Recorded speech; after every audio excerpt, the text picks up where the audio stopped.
Why is there all this bad blood between Brussels and the International Maritime Organization? That's a complex question to answer. First, you have to get your definitions right. What do you mean when you say Brussels? The European Union is made up of several institutions, the most important of which are the European Commission, the Council of Ministers representing the national governments, and the European Parliament. Each institution will have its own views on IMO, and within these institutions there are also differing views. For example, Commission transport officials have a positive attitude, at least officially, towards the London-based United Nations agency. Commission environment officials and perhaps the legal service are likely to take slightly different views. The Council of Ministers likewise incorporates a variety of views. Some governments are pro-IMO, others more critical.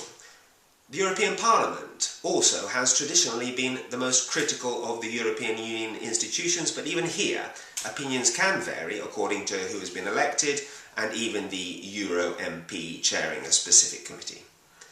The IMO, on the other side of the English Channel, also needs defining precisely.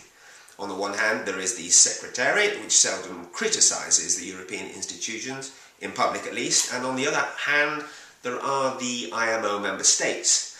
To complicate matters further, EU member states and IMO member states are in many cases the same. So let's simplify. The bad blood that does indeed exist is mostly caused by differing views between the European Commission and IMO member states. The Commission believes it has the right to coordinate, to enforce, and in some cases to initiate an ever greater portion of all European maritime legislation. If the IMO updates a convention, for example, the Commission believes it has the exclusive competence to decide what the opinion of Europe as a bloc should be, or at least to coordinate or chair the meetings where these opinions are formed. If there is a joint European position, which, remember, can be decided by a majority overriding a minority, the Commission believes all member states should stick to this position in IMO on pain of court action. Such a stance is particularly galling for European states with large maritime industries such as Greece, Cyprus and Malta. These three have relatively large voices in London, though can easily be outvoted in Brussels. If the Commission speaks for the entire European Union, they have the most to lose. There are others who believe the Commission should steer clear of IMO because IMO is a technical body and not a political body. Giving the European Commission more power is likely to lead to bloc voting and even the politicisation of IMO.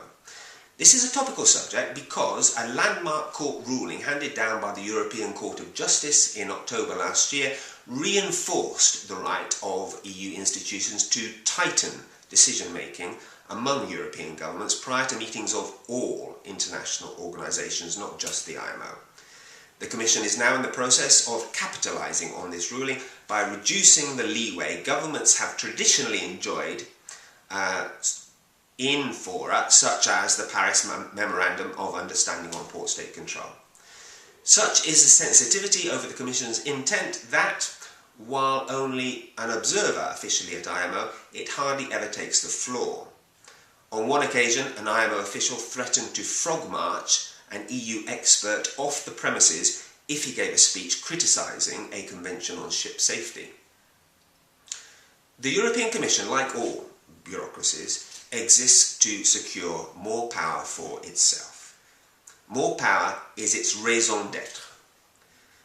The push towards a European bloc vote does, let us point out, have the support of a number, perhaps even a majority, of European governments. While highly sensitive, this tug-of-war is taking place amid the general decline in the use of European flags. Somewhat ironically, if the Commission does eventually succeed in leading the European Union as a full member of IMO, it may find itself at the head of a very small army indeed. European flags already fly on less than 20% of the world fleet, and the European voice in IMO is, to a certain extent, irrelevant. We hope you enjoy the Maritime Watch.